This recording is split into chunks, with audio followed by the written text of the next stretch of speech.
సంవత్సరాల తరబడి ఎన్ని మందులు వాడినా మీ మోకాల నొప్పులు తగ్గట్లేదా? ప్రాణ పెయిన్ క్లినిక్ లో అత్యాధునిక చికిత్స. పిఠాపురంలో పర్సంటేజ్ పెరిగింది, 6% కలిసి వచ్చింది గత ఎన్నికలతో పోలి చూసినప్పుడు అనేది ఒకటి. ఇంకోవైపు నుంచి చూస్తే ఆ ఎడ్జ్ మాది అని చెప్పని వైసీపీ నాయకులు చెప్తున్నారు. ఎందుకంటే ప్రభుత్వ పథకాల విషయంలో, ముఖ్యంగా మహిళల విషయంలో విపరీతంగా ఓటింగ్ పెరిగింది. ఈ ఓటింగ్ పెరగడం అనేది వైఎస్ఆర్సీపీకి అధికార పార్టీకి కలిసి వస్తుంది అంటున్నారు. మీ విశ్లేషణ ఏంటి? పిఠాపురంలో పెరిగినటువంటి పర్సంటేజ్ ఎవరికి మేలు చేయబోతుంది? పిఠాపురంలో మీరు అన్నట్టు ఇందాక మనం మర్చిపోయామది, మండల వైజు సీనియర్ నాయకుల్ని వేశారు.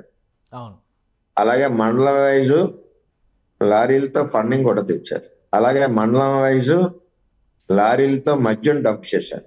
ఇట్లా అన్నిటికంటే ముఖ్యం ఏంటంటే, సైన్యాధ్యక్షుడు యుద్ధం చేయాలంటే, జనరల్స్ యుద్ధం చేయాలన్నా కింద సైన్యం ఉండాలి కదా. అవును, ఆ సైన్యం ఎక్కడుంది? లేదు కదా. లేదంటారా? ఆ సైన్యం లేదనే వీళ్ళందరినీ పంపించి నీకు ఆ పదవి ఇచ్చేస్తాను, నీకు ఈ పదవి ఇచ్చేస్తానని చెప్పి ప్రలోభాలు పెడుతూ అన్ని రకాలుగా చేశారు తప్పితే నిజమైన సైన్యం లేదక్కడ.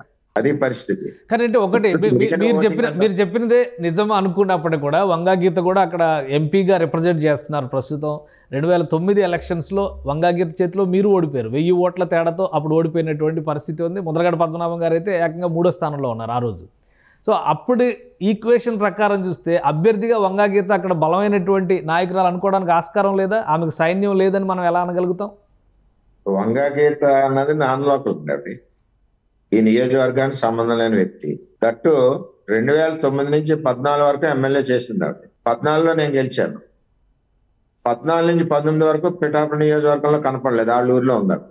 మళ్ళీ 19లో జగన్ మాయలో మళ్ళీ ఎంపీ అయింది ఆవిడ. 19 నుంచి మొన్న ఎలక్షన్ వరకు ఆవిడ కనపడలేదు. ఈవెన్ కరోనా సమయంలో కూడా కనీసం ప్రజలు పలకరించడానికి కూడా రాలేదు. ఆ కరోనా టైంలో నేను దగ్గర 170 పీపీ సీట్లతో తిరిగాను నియోజకవర్గం అంతా కూడా 2 years. ఓకే, ప్రజలు కూడా గమనిస్తారు ఎవరు మనకి మేలు చేసే వ్యక్తులు ఉన్నారు, మనల్ని గట్టిగా పిలిస్తే పలికేవాళ్ళు ఎవరు ఉన్నారు, ఇవన్నీ కూడా డిస్కషన్ అవుతుంటది. ఓటు ఉట్నే వేసారు. ఆ యాంగిల్ ఆలోచన చేసుకుంటే వంగా గీత అనే వ్యక్తి ఓన్లీ పదవి కోసం వస్తుంది తప్పితే వేరే కోసం కాదు, అవినీతి కోసం తప్పితే వేరే కోసం కాదు, మన గురించి రాదన్నది ప్రజల్లో బలీయంగా. నేను ఈ గత 7-8 నెలల నుంచి కూడా నేను ప్రజలను కూడా అడిగాను ప్రశ్నలు. ఎవరన్నా సరే తిరగబడండి, వర్మ తప్పు చేసినా తిరగబడండి, గీత తప్పు చేసినా తిరగబడండి, దొరబాబు తప్పు చేసినా తిరగబడండి అని చెప్పి నేను ప్రజల్లో బలీయంగా దాన్ని తీసుకెళ్ళడం జరిగింది. దాని ఫలితం ఈ మధ్యన మొన్న 3-4 గ్రామాల్లో బయటికి తరిగి కొట్టారు ఎలక్షన్ రోజున కూడా. లేదంటే ప్రజలు కూడా మన కష్టంలో ఉన్నప్పుడు రాలేదన్నది చాలా కోపంగా ఉంటారు వాళ్ళు. ఎప్పుడైనా వాళ్ళు పలకరించవలసింది పని ఉన్నా లేకపోయినా కష్టంలో ఉన్నప్పుడు ప్రజల్ని మనం పలకరించవలసిన బాధ్యత ఉంటుంది, ఓటేసిన ప్రజల్ని. ఆ బాధ్యత ఆవిడ విస్మరించింది కాబట్టి ఈవేళ ప్రజలు కూడా రిజెక్ట్ చేస్తున్నారు. సో మీరు చెప్పిన లెక్క ప్రకారం చూస్తే కూడా లారీలతో డబ్బు పంపించారు, లారీలతో మద్యం తీసుకొచ్చారు. ఎలక్షన్ రోజున కూడా, పోలింగ్ రోజున కూడా రకరకాల ప్రయోగాలు జరిగినాయి. అభ్యర్థి ఫోటోలు కనబడకుండా, కొన్ని చోట్ల పవర్ కట్ అని, కొన్ని చోట్ల అసలు ఓటింగ్కి వెళ్ళేటువంటి క్రమంలో ఓటర్లని నిలువరించేటువంటి ప్రయత్నం జరిగిందని, అలానే జెండాలు కానీ రంగులు కానీ ఏదో బట్టలు కట్టుకున్న వాటి మీద కూడా చర్చ జరిగింది. నిజంగా అటువంటి పరిస్థితులు ఉన్నాయి? కేవలం మీడియాలో వచ్చినటువంటి హైప్గానే చూడాలా? ఎలక్షన్ కమిషన్ రూల్ ప్రకారం మెడలో టవల్ వేసుకోవడంలో తప్పు లేదు. పల్లెటూరులో ఇంచుమించు అందులో వేసవకాలంలో ప్రతి ఒక్కరు టవల్ ఉంటుంది. నాకు కూడా చిన్న టవల్ ఉంటుంది. నాకు కూడా ఆ టవల్ పవన్ కళ్యాణ్ గారు 1-2 సినిమాల్లో ఆయన వాడారు. అందుచేత వాళ్ళ యొక్క ఫేవరెట్స్ అందరూ కూడా ఇవి వాడుతున్నారు, చాలా సంవత్సరాల నుంచి వాడుతున్నారు. జనసేన కండువా అన్నది సెపరేట్ గా ఉంటుంది. ఒకవైపు సింబల్, రెండో వైపు పవన్ కళ్యాణ్ గారి ఫోటోతో ఉంటుంది. అది కండువా అంటే. టవల్కి కండువాకి తేడా తెలియని వ్యక్తి ఎవరంటే మన వంగ గీత.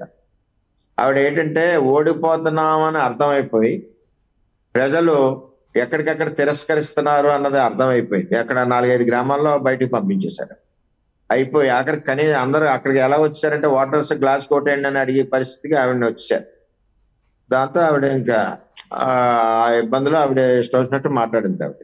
ఏంటి మీ అంచనా ఏంటి? ఓడిపోతున్నారు అని మీరు తేల్చేస్తున్నారు ఏంటి? అక్కడ పిఠాపురంలో ఏం జరగబోతుంది? రిజల్ట్ ఓటు పర్సెంటేజ్ ఓడటం ఖాయం అండి. మేమైతే ఒక యాంగిల్లో 60,000లో గెలుస్తాం, ఒక యాంగిల్లో 50 నుంచి 55,000 వస్తాం. 1,00,000 మెజారిటీ అన్నారు పవన్ కళ్యాణ్ గారికి. నా భారీ మెజారిటీ వస్తాయి. నా మినిమం వర్కౌట్ అయితే దీని మీద నాకు కనపడేది ఉన్నది నిజాయితీగా చెప్పాలి కాబట్టి టార్గెట్ మేము అలాగే అనుకున్నాం. ప్రజలు కూడా మరి అదే మూడ్ లో ఉంది. వచ్చేసిన దాటినే దాటొచ్చు, కానీ నేను మినిమం నేను మీకు అసెప్ట్ చేసి చెప్తున్నాను. భారీ మెజారిటీ అనేది రాష్ట్రంలో ఒక పవన్ కళ్యాణ్ గారికి వస్తుంది, అందులో తేడా లేదు.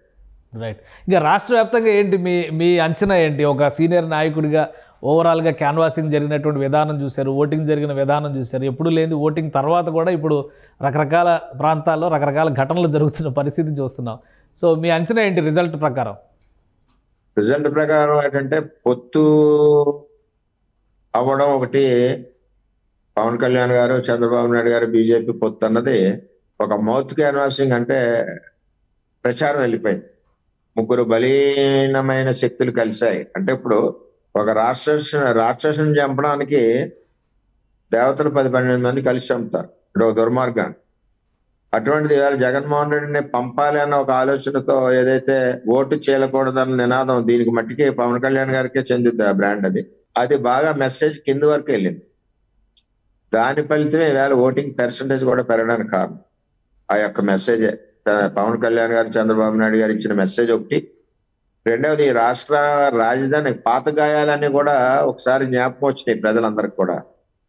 ఈ రాజధాని విషయంలో అవునండి, ఇవన్నీ కూడా వాళ్ళు చేసిన దుర్మార్గాలనండి, ఇవన్నీ కూడా ఎక్కడ ఏ విధమైన ఎంప్లాయ్మెంట్ లేకపోవడం అనండి, ఎక్కడ గ్రోత్ లేకుండా అప్పులు చేయడం అనండి, ఇవన్నీ కూడా సామాన్యుడు కూడా తెలియడం. వారి యొక్క బంధువులు కానీ ఎక్కడెక్కడి నుంచో వచ్చారు, బెంగళూరు, ఒరిస్సా, భువనేశ్వర్, ఎక్కడ హైదరాబాద్, ఎవరి కాళ్ళు ఇండివిజువల్ గా వచ్చి ఓటేస్తూ వెళ్తూ ఓటేసాం మీకు అని చెప్పి వెళ్ళిన వాళ్ళు చాలా మంది ఉన్నారు. ఆ విధంగా వెళ్ళింది. ఇంక ఇది ఒక మార్పు, మామూలు మార్పు కాదు ఇది. అంటే ఒక పరిపాలన సరిగ్గా లేకపోతే ప్రజలు ఏ విధంగా ఆలోచన చేస్తారు, ఓటింగ్ సరళి కూడా ఏ విధంగా వెళ్తుంది అన్నదానికి ఎలక్షన్ బాగా నిదర్శనం అని చెప్పి తెలియజేస్తారు.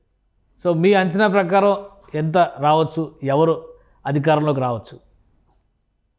100% కూటమే. చంద్రబాబు, పవన్ కళ్యాణ్, బీజేపీ కూటమే. 100% అందులో తేడా లేదు.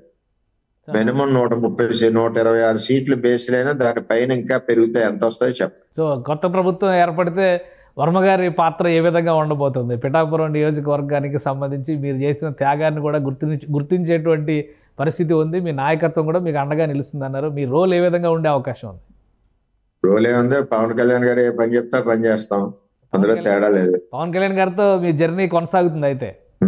నా వరకు నేను ఎక్కడన్నా ఎప్పుడన్నా నా చరిత్రలో గానీ గ్రామాల్లో గానీ ఒక మాట ఇచ్చానంటే మాటకి తిరిగి నేను మాట్లాడేది ఉండదు. మాకు గౌరవం ఉందని చెప్పు.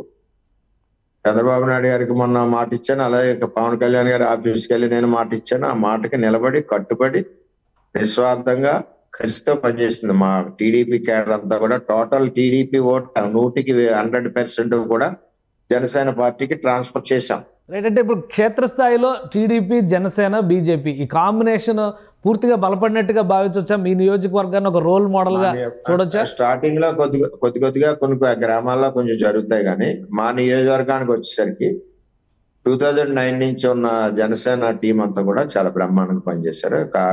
అంతా కలిసి పనిచేస్తాం మేము, వాళ్ళు కూడా ఫ్రెండ్లీగా కలిసి పనిచేస్తాం. సుమన్ టీవీలో మీ పర్సనల్ అండ్ బిజినెస్ ప్రమోషన్స్ కోసం కింది నెంబర్ కి కాంటాక్ట్ చేయండి.